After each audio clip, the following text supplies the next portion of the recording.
Hi, in this video I'll show you how to set your defect workflow settings. If you want to define the proper steps of your workflow in your project, and your qTest project is not integrated with an ALM, you can use the qTest Defect Workflow Settings to do so. In fact, be aware that you only can use the Defect Workflow feature to define transition rules when your qTest project is not integrated with an external ALM, like Jira, Rally, or version 1. qTest Defect Workflow is a set of statuses and transitions that an internal defect moves through during its life cycle. It is based on your team processes for the transition of defects. It reflects how you are managing the transition that goes from creation of your defect to completion of your defect.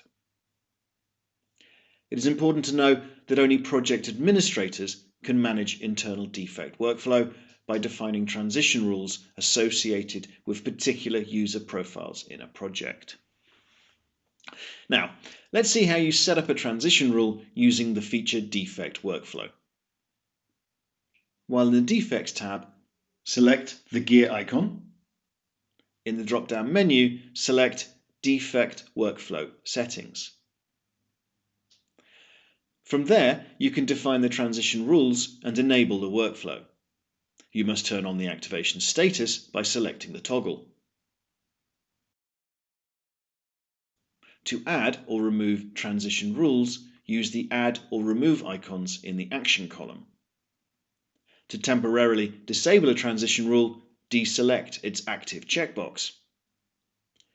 To define a transition rule, you will need to select appropriate From status values, To status values, and User profiles. For our example, we will set the transition rule from New to Assigned. For User profile, we will select Tester.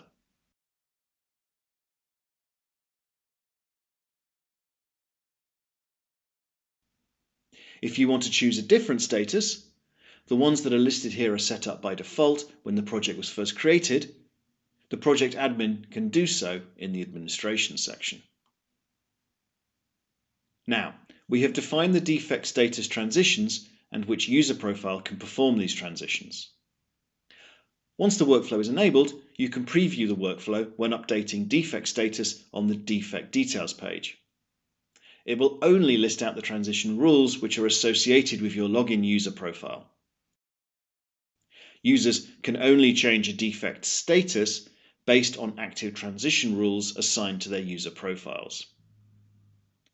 Please note that updating defects using batch update or import defects functions will also need to follow the transition rules. And that's it. Now you know how to use the defect workflow feature in qTest. Thanks for watching.